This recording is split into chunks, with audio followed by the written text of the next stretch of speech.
एक बार एक व्यक्ति गौतम बुद्ध के पास गया, अपनी भावनाओं को नियंत्रित करने के बारे में सलाह मांगी। व्यक्ति क्रोध और हताशा से जूझ रहा था और वह अपनी भावनाओं को बेहतर ढंग से प्रबंधित करने का तरीका ढूंढ रहा था। बुद्ध मुस्कुराए और उन्हें बैठने के लिए कहा। उन्होंने कहा, मैं आपको एक कहानी सुनाता हूं। एक बार की बात है, एक समृद्ध देश पर शासन करने वाला एक राजा था। एक दिन उन्होंने पड़ोसी राज्य का दौरा करने का फैसला किया। उसने सुना था कि उस राज्य का राजा अपनी बुद्धि के लिए प्रसिद्ध था। जब राजा आया तो उसका बड़े सम्मान के साथ स्वागत किया गया। पड़ोसी राज्य के राजा ने उनके सम्मान में एक भव्य भोज तैयार किया था। दावत के दौरान राजा ने अपने सूप में एक मक्खी देखी। वह निराश हो गया और उसने अपने नौकर को सूप का एक और कटोरा लाने का आदेश दिया।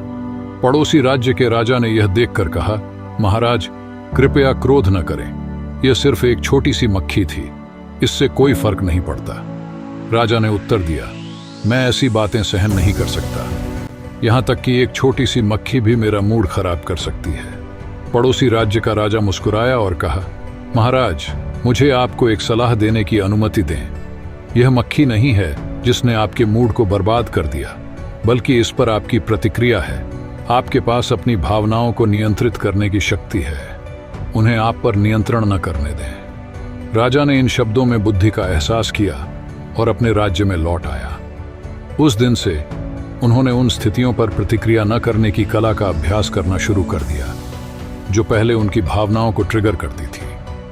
उन्होंने पाया कि वह चुनौतीपूर्ण परिस्थितियों में अपना संयम बनाए रखने में सक्षम थे और बेहतर निर्णय लेने में सक्षम थे। प्रतिक्रिया न करने की शक्ति हम सभी के लिए एक महत्वपूर्ण सबक है। हम अक्सर बिना सोचे समझे स्थितियों पर प्रतिक्रिया करते हैं और इससे नकारात्मक परिणाम हो सकते हैं। क्रोध और हताशा के साथ स्थितियों पर प्रतिक्रिया करना दूसरों के साथ हमारे संबंधों को नुकसान पहुंचा सकता है और ठीक कर सकता है। स्पष्ट नेतृत्व वाले निर्णय लेने की हमारी क्षमता में बाधा डालें।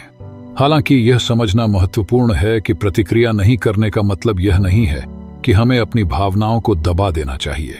भावनाएं हमारे मानव अनुभव का एक स्वाभाविक हिस्सा हैं और उन्हें स्वीकार करना महत्वपूर्ण है।